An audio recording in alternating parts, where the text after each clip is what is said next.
अस्सलाम नाज़रीन, मैं हूं असद अली तूर अपने प्रोग्राम असद तूर अनसेंसर्ड में। आज हम आपके लिए सबसे बड़ी और तहलका खेज़ खबर लेके आ रहे हैं। वो है कि कल सुप्रीम जुडिशल कौंसिल के इजलास में क्या हुआ। जस्टिस मज़ाहिर अकबर नकवी, जिनके ख़िलाफ़ संगीन शिकायत हैं माली बदनवानी और मिसकंडक्ट की, उन्होंने क्या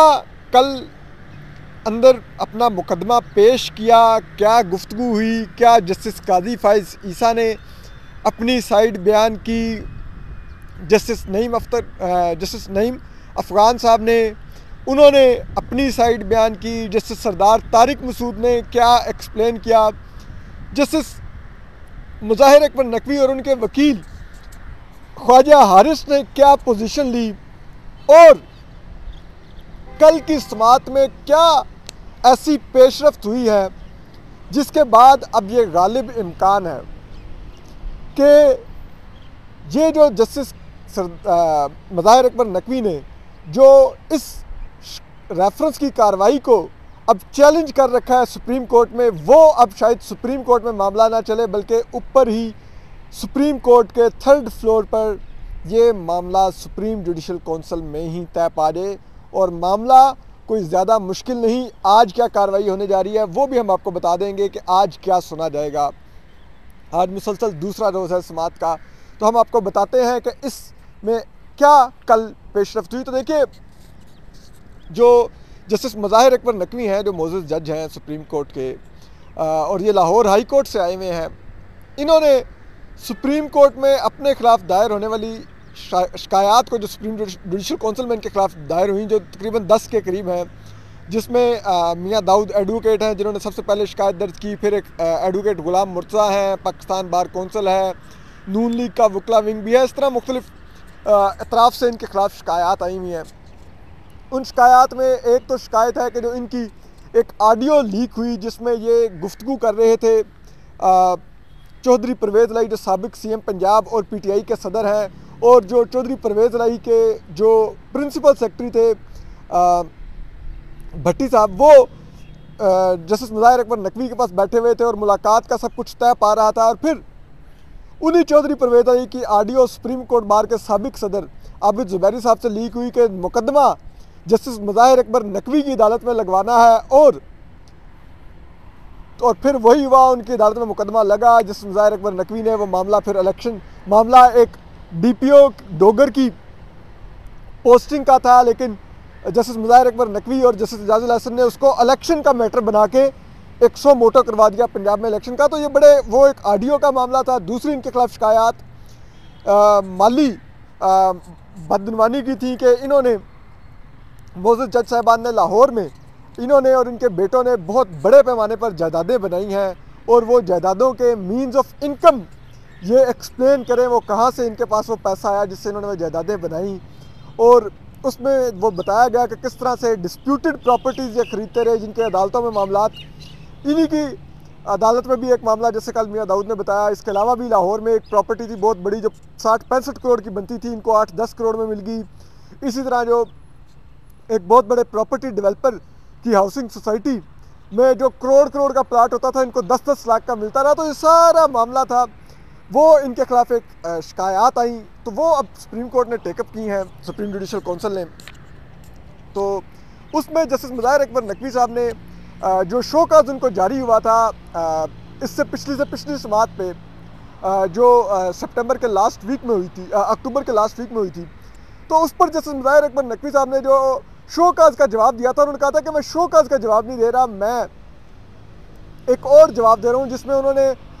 जो जस्टिस काजी फाइज ईसा हैं, जो चीफ जस्टिस पाकिस्तान भी हैं और सुप्रीम जुडिशल कौंसिल के चेयरमैन भी हैं इस वक्त, उन पर एतराज़ किया था। जस्टिस नईम अफ़गान साहब पर एतराज़ किया था, जो बलूचिस्तान हाई कोर्ट के चीफ जस्टिस हैं, कि ये लोग ऑडियो लीक कमीशन का हिस्सा हैं, जिसमें मेरी ऑडियो का मामला भी ज़ेर समाअत है, तो ये मेरा खिलाफ रेफरेंस ना सुने, फिर शिकायत ना सुने। फिर इसके अलावा उन्होंने जस्टिस काजी फाइज साहब पर यह भी एतराज़ किया था कि उन्होंने जब मेरी जो मार्च 2020 में जो सुप्रीम कोर्ट में एलिवेशन हुई थी, तो जुडिशल कमीशन के इजलास में मेरे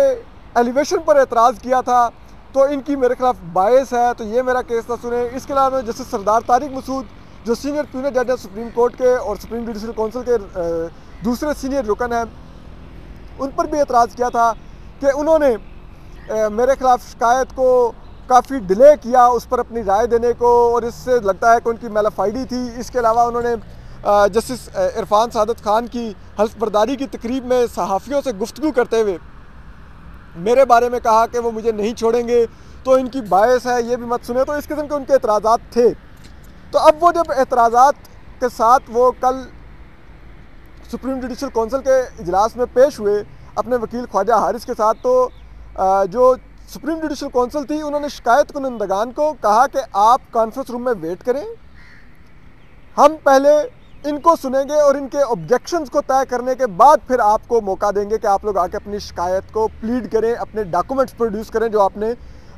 मौजूद जस्टिस मुज़ाहिर अकबर नकवी पर इल्ज़ामात लगाए हैं। इसके अलावा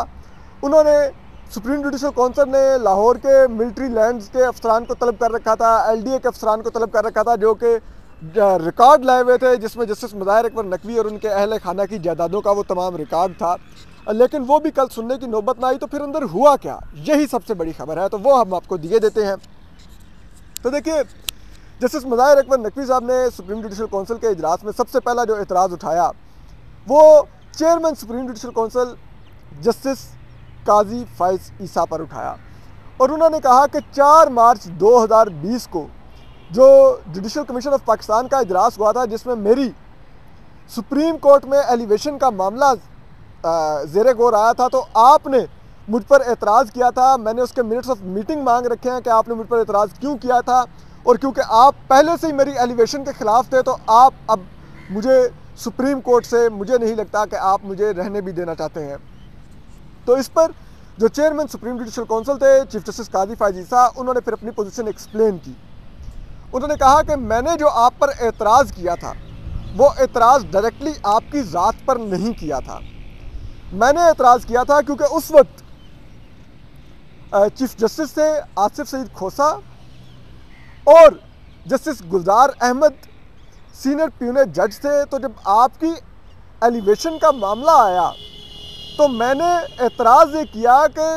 चीफ जस्टिस आसिफ सईद खोसा और जस्टिस गुलजार अहमद, आपने चीफ जस्टिस आसिफ सईद खोसा ने पहले एतराज़ कर रखा है और एक रेफरेंस बना दिया था जस्टिस मुज़ाहिर अकबर नकवी के ख़िलाफ़ कि इनकी जो एक जजमेंट थी वो कलर्ड एक्सरसाइज थी, और इस वजह से वो टेंटेड, आपने पहले उनकी जजमेंट को टेंटेड करार दिया, फिर आपने उनका मामला सुप्रीम जुडिशल कौंसिल में टेकअप किया, और फिर अब आप ही उनको सुप्रीम कोर्ट में एलिवेट करने जा रहे हैं। तो आप लोगों का तो ये तरीक़ेकार दुरुस्त नहीं है। तो मैंने उन दोनों जजेस के इस कंडक्ट के ऊपर एतराज़ उठाया था, ना कि आपकी ज़ात के ऊपर एतराज़ उठाया था, क्योंकि आपको तो मैं ज़ाती तौर पर जानता ही नहीं था। मेरे सामने तो सिर्फ वो एक जजमेंट थी जिसको उस वक्त के जुडिशल कमीशन ऑफ पाकिस्तान के chairman chief justice Asif Saeed Khosa ने कलर्ड एक्सरसाइज करार दे रखा था। तो जब चीफ जस्टिस काजी फ़ाइज़ ईसा ने ये अपनी पोजीशन एक्सप्लेन की तो उसके बाद ये हुआ कि जो जस्टिस मुज़ाहिर अकबर नकवी थे उन्होंने चीफ जस्टिस काजी फ़ाइज़ ईसा पर अपना ये वाला एतराज़ वापस ले लिया। फिर बात आई दूसरे एतराज़ की, तो उसमें जस्टिस मुज़ाहिर अकबर नकवी ने कहा कि मेरा जो ऑडियो का मामला है वो ऑडियो के मामले के ऊपर उस वक्त की हुकूमत ने एक ऑडियो लीक्स कमीशन बनाया था, तो उसके ऊपर चीफ जस्टिस काजी फ़ाइज़ ईसा साहब आप भी उसके मेंबर हैं, और जस्टिस जो नईम अफ़गान साहब हैं जो कि बलूचिस्तान हाई कोर्ट के चीफ जस्टिस हैं वो भी उसके मेंबर हैं। तो आप दोनों ऑलरेडी मेरे खिलाफ वहाँ पे एक मैटर सुन रहे हैं, तो आप यहाँ पर अब ये मैटर मत सुने। तो उस पर भी फिर दोनों जज साहिबान ने अपनी पोजीशन एक्सप्लेन की। उन्होंने कहा कि वो मामला वहाँ पर अभी तो कोई प्रोसीडिंग चली ही नहीं, अभी तो वहाँ पे कुछ हुआ ही नहीं कि हम कहें कि वहाँ पर हमने एक कार्रवाई आपके खिलाफ इनिशिएट कर दी, आपको तलब कर लिया, वहाँ पे आपसे जवाब मांग लिया और आपको इस वजह से अब यहाँ पर ना सुना जाए। तो उन्होंने कहा ऐसा नहीं है, अब ये मामला यहीं पर सुना जाएगा। ऑडियो लीक्स कमीशन में वहाँ पर अब उस तरह से नहीं कार्रवाई चल रही। तो जब ये उन्होंने अपनी पोजीशन एक्सप्लेन की तो जस्टिस मुज़ाहिर अकबर नकवी ने ये एतराज़ भी अपना वापस ले लिया। फिर आया तीसरा एतराज़। तीसरा एतराज़ जस्टिस मुज़ाहिर अकबर नकवी साहब ने किया जस्टिस सरदार तारिक मसूद पे, और वो दिलचस्पी की बात है कि उन्होंने मेरा नाम लिया उसके अंदर असद अली तूर का, और वो नाम मुझे बड़ी हैरत हुई कि उन्होंने मिस रिपोर्ट किया वहाँ पर। उन्होंने कहा कि ये एक जर्नलिस्ट हैं असद अली तूर, उन्होंने रिपोर्ट किया है कि जो जस्टिस सरदार तारिक मसूद हैं, उन्होंने जस्टिस इरफान सादत खान की ओथ टेकिंग की सेरेमनी में सहाफ़ियों से गुफ्तगू करते हुए, जिसमें असद अली तूर खुद भी मौजूद थे, ये कहा कि वो मुझे नहीं छोड़ेंगे। तो इसलिए ये मेरे खिलाफ बायस रखते हैं। और दूसरा, तो आप इनको भी नहीं सुनना चाहिए। इस पर जस्टिस सरदार तारिक मसूद ने कहा कि वो मैंने पहली बात है तो ऐसी कोई बात ही नहीं की। दूसरी बात है, ये बात असद अली तूर ने नहीं, ये बात सदीक जान नामी एक वो जो यूट्यूबर है ना पीटीआई का, तो उसने की है। मेरे से मंसूब बात जो कि वहाँ पर मौजूद भी नहीं था, और ये मुकम्मल झूठी बात है। जब उन्होंने अपनी ये पोजीशन एक्सप्लेन की तो जस्टिस मज़ाहिर अकबर नकवी ने जस्टिस सरदार तारिक मसूद पर अपना ये वाला एतराज़ भी वापस ले लिया। उसके बाद उन्होंने एक और एतराज़ किया जस्टिस सरदार तारिक मसूद पर, और कहा कि आपने मेरे ख़िलाफ़ जो राय दी है मेरे शिकायत के ऊपर, ख़िलाफ़ नहीं, उन्होंने कहा मेरी शिकायत के ऊपर जो आपने सुप्रीम जुडिशल काउंसिल को राय दी है कि जिसकी बुनियाद पे आपने कहा कि जस्टिस मज़ाहिर अकबर नकवी से इन शिकायत पर जवाब बनता है और ये मामला सुप्रीम जुडिशल काउंसिल में टेकअप होने का बनता है, तो आपने उसमें कुछ ऐसा नहीं लिखा, ना कोई ऐसा सफिशेंट मटेरियल लगाया है, ना कुछ उस आपकी राय में ऐसा सब्सटेंस है कि जिसकी बुनियाद पर मेरे ख़िलाफ़ ये यहाँ पर मामला टेकअप हो सकता। तो इस पर अगेन जस्टिस मज़ाहिर अकबर नकवी साहब को, जो मोजिस जस्टिस सरदार तारिक मसूद हैं, जो सीनियर प्यूनल जज हैं सुप्रीम कोर्ट के, उन्होंने फिर एक्सप्लेन किया कि क्यों उन्होंने वो राय दी थी और क्यों वो समझते हैं कि ये यहाँ पर मामला टेकअप होने का बनता था, कि एक जज के ऊपर बड़े संगीन इल्ज़ामात थे और वो समझते थे कि सुप्रीम कोर्ट में की बजाय ये मामला सुप्रीम जुडिशल काउंसिल में टेकअप हो। जो लोग शिकायत लगा रहे हैं वो डॉक्यूमेंट्स लेके आएँ ताकि उनकी शिकायत में हमें पता चले कि कोई सब्सटेंस है कि नहीं। अगर नहीं है तो हम इसको यहीं पर मुस्तरद करें, और अगर है तो क्योंकि इल्ज़ामात बहुत संगीन है तो फिर आपसे इस मामले में देखा जाए। और इसके बाद उन्होंने ये एतराज़ भी वापस ले लिया। जस्टिस मज़ाहिर अकबर नकवी ने ज़राए बताते हैं, फिर कहते हैं कि जस्टिस मज़ाहिर अकबर नकवी साहब ने एक और एतराज़ किया। उन्होंने कहा कि आपने जो मुझे शोकाज किया है उसके ऊपर मेरा एतराज़ है, उसमें आपने कोई भी ये नहीं लिखा हुआ कि मेरे पर इल्ज़ामात क्या है और आप किन चीज़ों का मुझसे जवाब चाह रहे हैं। इस पर जस्टिस काजी फैसला जो चीफ जस्टिस ऑफ पाकिस्तान है और सुप्रीम जुडिशल काउंसिल के चेयरमैन हैं, उन्होंने इंटरवीन किया और उन्होंने कहा कि देखिए, हमने उन तमाम शिकायत को आपको भेज दिया था डायरेक्टली, उनके डॉक्यूमेंट्स के आपके ऊपर ये शिकायत है, और हमने उन शिकायत को उस वक्त ये सोचा कि अभी हम उनको शोकाज के अंदर कॉपी पेस्ट ना कर दें, ठीक है, यानी कि शोकाज के अंदर वो तहरीर में ना ले आएँ कि वो मामला फिर उस तरह एक रिकॉर्ड का बन जाएगा। तो हम ये चाह रहे थे कि आप यहीं पर अलग से शिकायत का मुतालिया करके हमें शोकाज में जवाब दे दें कि ये जो शिकायत आपने मुझे भेजी है इनका ये जवाब है, और ये इस तरह से शिकायत दुरुस्त नहीं है, और मेरा काउंटर जवाब ये है, या मेरी काउंटर मनी ट्रेल ये है, ये मेरे डॉक्यूमेंट्स हैं वगैरह वगैरह। तो इस वजह से हमने नहीं बनाया था। तो इस पर जस्टिस मज़ाहिर अकबर नकवी ने, एक तो उन्होंने जस्टिस सरदार तारिक मसूद की, सॉरी मैं पहले थोड़ा मिस कोट कर गया, उन्होंने शिकायत के ऊपर जो राय थी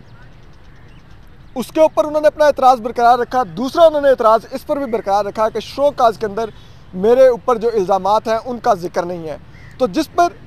फिर सुप्रीम जुडिशल काउंसिल ने यह मुत्तफ़िका तौर पर फैसला किया कि जस्टिस मज़ाहिर अकबर नकवी को एक और शोकाज जारी किया जाएगा, और वो शोकाज उनको आज जारी किया जाएगा शिकायत कुनिंदगान को सुन के, कि शिकायत कुनिंदगान आज अपना मटेरियल पेश करें जो उन्होंने इल्ज़ामात लगाए हैं, क्योंकि इल्ज़ामात बहुत संगीन है, लेकिन इल्ज़ामात के साथ एनेक्सर्स नहीं है जिसके अंदर वो डॉक्यूमेंट्स लगे हों, उन इल्ज़ामात की दस्तावेज़ात लगी हों, सबूत लगे हों कि जिनके ऊपर वो इल्ज़ामात बेस्ड कर रहे हैं। तो उन्होंने कहा जब हम आज शिकायत कुनिंदगान को सुन लेंगे, उसके बाद अगर हमें शिकायत कुनिंदगान के डॉक्यूमेंट्स और इल्ज़ामात में सब्सटेंस नज़र आएगा तो हम एक नया शोकाज जारी करेंगे जस्टिस मज़ाहिर अकबर नकवी को, जिसमें वो तमाम इल्ज़ामात दर्ज होंगे, उन तमाम एनेक्सर्स का जिक्र होगा, और फिर जस्टिस मज़ाहिर अकबर नकवी से उन इल्ज़ामात का जवाब मांगा जाएगा। और ये कहकर उन्होंने फिर कल जो समाअत थी वो मौखर की। कल LDA मिलिट्री लैंड्स और इनका अमला आया हुआ था, वो जस्टिस मज़ाहिर अकबर नकवी की दस्तावेज़ात लेके आया हुआ था जायदादों की, उनकी ट्रांसफ़र की तमाम सब कुछ लेके आया हुआ था। तो अब उनको ये कहा गया है कि वो कल ना आए, क्योंकि कल सिर्फ शिकायत कुनिंदगान यानी कि आज सिर्फ शिकायत कुनिंदगान को सुना जाएगा और उनको सुनने के बाद फिर मामला भेजा जाएगा। अगर ये मामले में सब्सटेंस नज़र आई तो फिर जस्टिस मुज़ाहिर अकबर नकवी साहब को शोकाज किया जाएगा और फिर नए सिरे से रिकॉर्ड मिलिट्री अथॉरिटी से, जो मिलिट्री लैंड जो DHA के प्लाट्स और सब कुछ ट्रांसफ़र डील करती हैं उनसे, और LDA जो लाहौर डेवलपमेंट अथॉरिटी है जिनसे लाहौर की सिविल एरियाज़ का जो रिकॉर्ड होता है जिनके पास जायदादों का, वो मांगा जाएगा और फिर उसकी बुनियाद पर देखा जाएगा कि जस्टिस मुज़ाहिर अकबर नकवी क्या जवाब देते हैं। और आज जस्टिस मुज़ाहिर अकबर नकवी को ये भी मौका दिया गया है कि वो आके जो शिकायत कुनिंदगान हैं उनके सामने बैठ के अपने ख़िलाफ़ जो शिकायत हैं वो सुन भी सकते हैं और उसके बाद वो अपना फिर फ़ैसला ले सकते हैं। तो ये सब कुछ हुआ है, लेकिन इसके अंदर जो सबसे दिलचस्प पेशरफ्त है वो ये है कि अब जस्टिस मुज़ाहिर अकबर नकवी बज़ाहिर उनके ख़िलाफ़ जो शिकायत का मामला है और जो उन्होंने सुप्रीम जुडिशल कौंसिल पर एतराज़ात किए थे और उन्हीं एतराज़ात को बेस बना के उन्होंने सुप्रीम कोर्ट ऑफ पाकिस्तान में आर्टिकल 184(3) के तहत इस सुप्रीम जुडिशल कौंसिल की कार्रवाई को चैलेंज कर रखा था। लेकिन ये एतराज़ात वापस लेने के बाद अब बज़ाहिर ऐसा लग रहा है कि सुप्रीम कोर्ट में उनकी केस की जो समाअत है वो नहीं होगी, उसको मुकर्रर नहीं किया जाएगा आर्टिकल 184(3) के तहत और ये मामला सुप्रीम जुडिशल कौंसिल में ही तय किया जाएगा। क्योंकि जो सुप्रीम जुडिशल कौंसिल है इसके जो तीनों मेंबर्स हैं, जो सुप्रीम कोर्ट के जजेस हैं, चीफ जस्टिस काजी फाइसा, जस्टिस सरदार तारिक मसूद, जस्टिस एजाजुल एहसन, ये तीनों मोअज़्ज़ज़ जज साहिबान ही उस कमेटी का हिस्सा है जो बेंचेस की तश्कील देती है, उसके सामने मुकदमात मुकर्रर करती है। तो जब उस कमेटी ने ऑलरेडी सुप्रीम जुडिशल कौंसिल में ही सुन लिया है कि जस्टिस मुज़ाहिर अकबर नकवी ये एतराज़ात वापस ले चुके हैं, तो फिर अब उस कमेटी के पास ये जवाज़ भी मौजूद नहीं रहा कि वो कमेटी अब भी जस्टिस मुज़ाहिर अकबर नकवी का जो पिटीशन है आर्टिकल 184(3) के तहत उसको समाअत के लिए मुकर्रर करे, क्योंकि उनको मालूम है कि जिन एतराज़ात की बुनियाद पर ये सुप्रीम जुडिशल कौंसिल की कार्रवाई चैलेंज की गई थी सुप्रीम कोर्ट में, वो एतराज़ात जस्टिस मुज़ाहिर अकबर नकवी खुद वापस ले चुके हैं अब, तो अब कोई जवाज़ नहीं है। तो मामला बहुत सादा है। अगर आप देखें जस्टिस मुज़ाहिर अकबर नकवी को वो सुप्रीम कोर्ट में आने से लेके आज के दिन तक और लाहौर हाई कोर्ट में भी जितना अरसा उन्होंने सर्व किया, तो उनको जो टोटल तनख्वाह और मरात मिली हैं वो ज़राए ये बताते हैं तकरीबन 17 करोड़ रुपए बनती हैं उनकी तमाम तनख्वाहें, और अगर मरात मिला ली जाएँ और अगर उन्होंने एक पाई भी अपनी तनख्वाह में से खर्च ना की हो तो फिर उन 17 करोड़ में वो अरबों रुपए की मुबैना जायदाद के मालिक कैसे बने हैं। ये एक सादा सी चीज़ है जो उनको एक्सप्लेन करनी है कि उनको बताना होगा कि क्या उनके इस 17 करोड़ रुपए जो बतौर सुप्रीम कोर्ट के जज उनकी आमदन थी, इसके अलावा भी कोई ज़राए आमदन थे, अगर थे तो वो उसकी मनी ट्रेल दें कि वो क्या ज़राए आमदन थे, और अगर उनके पास वो मनी ट्रेल नहीं है तो फिर वो एक्सप्लेन करें कि इस 16-17 करोड़ रुपए में वो बताएं कि उन्होंने ये इतनी महंगी जायदादें कैसे ख़रीदी और कैसे बनाई। और अगर वो नहीं बता पाते तो ये तो फिर बहुत ही बड़ा मिसकंडक्ट का मामला है, क्योंकि ज़ाहिर बात है सुप्रीम कोर्ट के एक जज का मामला नैब तो टेकअप कर नहीं सकता। तो इसका ये मतलब तो नहीं है कि सुप्रीम कोर्ट के जज को इम्यूनिटी हासिल होगी कि वो जब सुप्रीम कोर्ट का जज बन जाए तो वो जितनी मर्ज़ी जायदादें बनाता जाए, जितने मर्ज़ी मुबैना तौर पर माली फ़वाइद हासिल करता जाए और कोई उससे जवाबदेही ना कर सके। तो फिर अगर जवाबदेही होनी है तो उसका फोरम तो सुप्रीम जुडिशल कौंसिल ही है। तो अब देखते हैं कि जस्टिस मुज़ाहिर अकबर नकवी अपने ख़िलाफ़ क्या इन संगीन इल्ज़ामात की मनी ट्रेल दे पाते हैं, और दूसरी तरफ आज ये सबसे अहम होगा कि क्या आज जो शिकायत कुनिंदगान हैं उन्होंने जो जस्टिस मुज़ाहिर अकबर नकवी पर संगीन माली बदनवानी के इल्ज़ामात लगाए हैं, क्या वो भी उन इल्ज़ामात की सफिशेंट एविडेंस डॉक्यूमेंट्स दे पाते हैं और अपने इल्ज़ामात को एक्सप्लेन करके जस्टिफाई कर पाते हैं कि जिनकी बुनियाद पर जस्टिस मुज़ाहिर अकबर नकवी को जवाबदेह बनाया जा सके और सुप्रीम जुडिशल कौंसिल उनको आज एक नया शोकाज जारी कर सके। तो ये आज की समाअत होगी जिस पर हम आपको अपडेट करेंगे आज रात को। अपना ख्याल रखिए। अल्लाह हाफिज़।